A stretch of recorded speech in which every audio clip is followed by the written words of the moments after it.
This is a pretty good one today. We've got a Daikin RTU here. I believe this is what they known as the Rebel series. Anyway, it's kind of an interesting setup. This unit tends to give a lot of people a lot of grief. You know, it's just a little extra confusing and it's not as straightforward as most.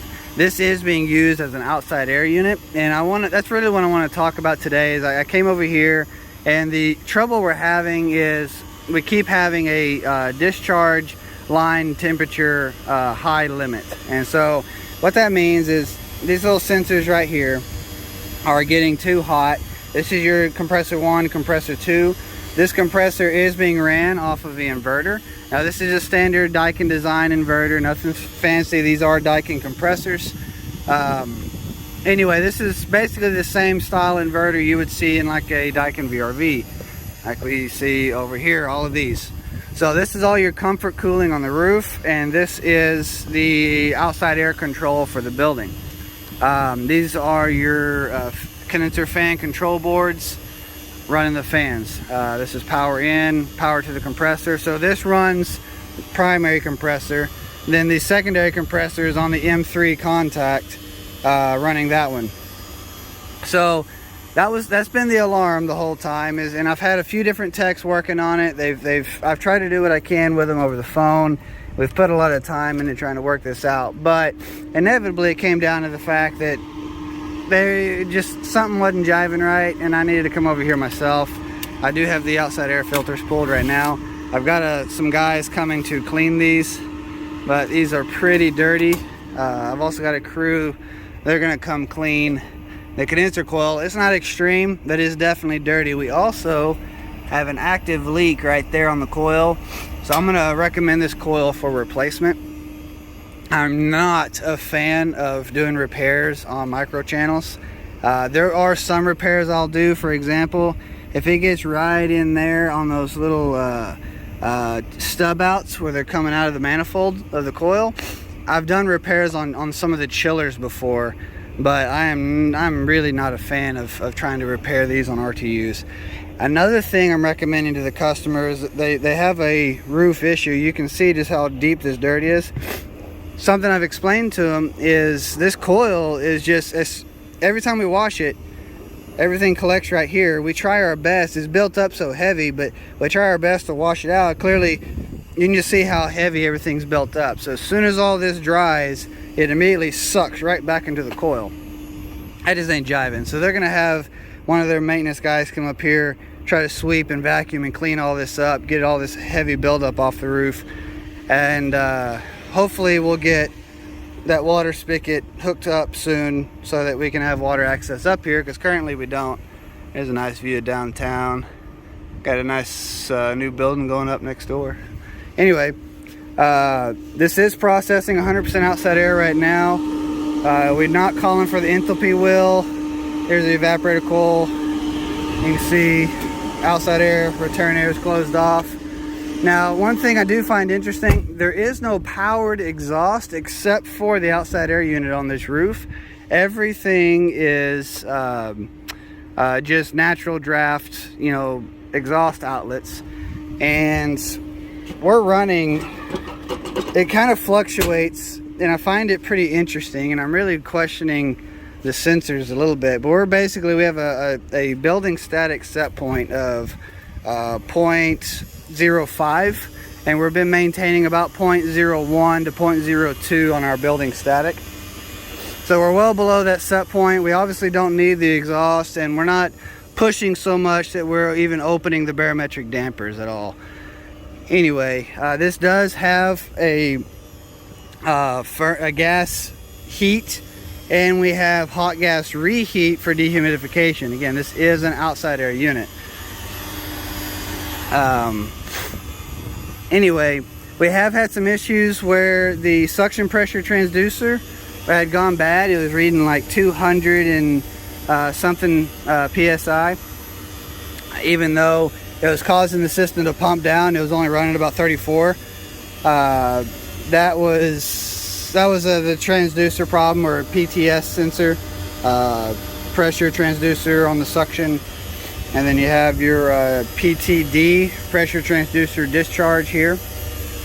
So each of these, all of this is one circuit. You have a Y here for the suction, and here's your Y for the discharge. Anyway, if you don't know what this is an oil separator. So your discharge line comes out, this is your suction here, discharge here, it comes out, high pressure safety goes through, hits the oil separator. As the hot gas goes in, it hits a dead end wall, and there's usually some like mesh screening in here that'll process through.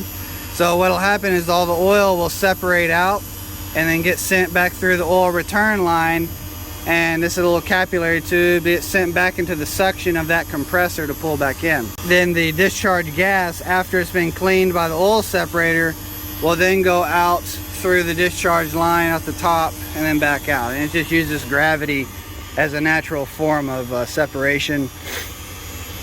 Anywho, this is your reheat coil for dehumidification.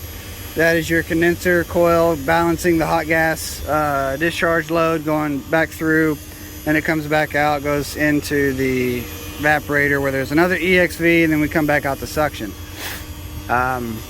If you're never sure where the pressure is on these units, you can go to the commissioning and the EXV valve setup menu, and it will actually display the pressure, superheat, or the superheat, the discharge superheat.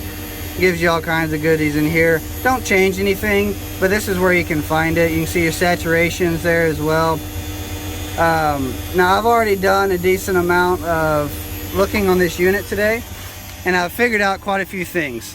So the primary thing I've figured out is they were trying to kind of halfway use this unit to process cool some showers on the first floor. Now here's the problem, all right? This unit is strictly outside air. It's designed for outside air control. Now the difference between an outside air unit and an RTU is an RTU doesn't care about humidity, it just cares about a set supply air temperature, which typically is about 55 degrees on most of your RTUs, right? An outside air unit it cares about discharge air and humidity, and the vast majority of the time they're only responsible for doing about 70 degrees of supply air, and they'll be responsible to do about 50-55% humidity the vast majority of the time. If you try to use a outside air unit for comfort cooling, you're going to have a lot of problems with that unit because it was just never designed to maintain that. What you run into is it has trouble maintaining the humidity, and you put way more load on this RTU than you require. I'll give you an example. So when I walked up here, they had the supply air set point set for 60 degrees, and they want a 48% humidity set point. I can almost guarantee you that is not engineering spec, because that's running a comfort cooling set point, and what that does is that allows way more load to be put on the unit. So when I first got up here this morning, we were running 75 degrees on the outside air intake. That 75 degrees processed down to 60 degrees of supply turns into about we were struggling to do about 68 degrees or percent humidity on the supply side.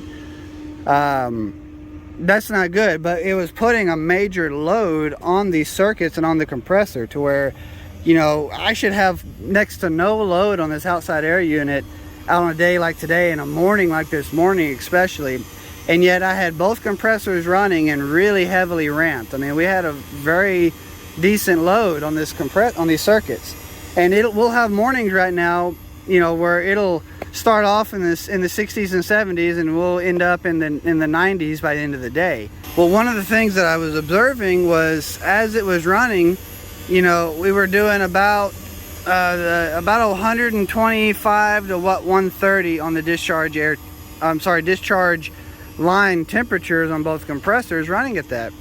And the longer we went, the warmer it got, the higher that temperature was rising and rising. And eventually it was increasing at a rate that told me that if it was allowed to get warm enough outside where we were really trying to process, you know, a heavy, you know, 90 something degree air and the humidity down to 60 degrees and that humidity to control, we were going to be running right at the discharge temperature limit because so much load was going to be put on those compressors. Because you got to think, we're not only trying to cool the air, we're also trying to process, reheat, and get the additional humidity out of it. And it's a lot of extra load that comes into play with that.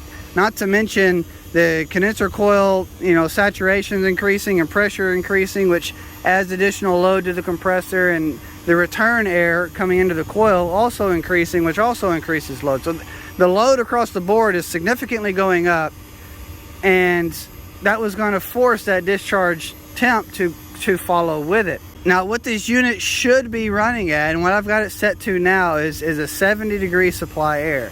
That is what the vast majority of your outside air systems are going to run at. They're not meant for comfort cooling. They're meant to temper to a neutral state supply air temperature to help just give fresh air to the building and control humidity in the building. These things are what is meant for the comfort cooling. All of this is where your comfort cooling happens, not this. What I did is I increased, the only thing I changed is I increased the discharge air temperature set point from 60 degrees to 70 degrees, and within minutes everything just started looking so much better. We kicked out the second compressor. And this was when it was right at about 80 degrees out. We have been able to fluctuate and control via ramping on the inverter, the primary compressor. We've completely stopped our reheat because we haven't needed it. Because once we got that supply air temperature up to 70, we went from barely being able to do 58% humidity with a 48% set point to where now we're running, you know, 39-40% humidity at 70 degree supply air, which is great. We're doing really good dehumidification on the building at that point, and we're not killing the circuit and the compressor trying to achieve it.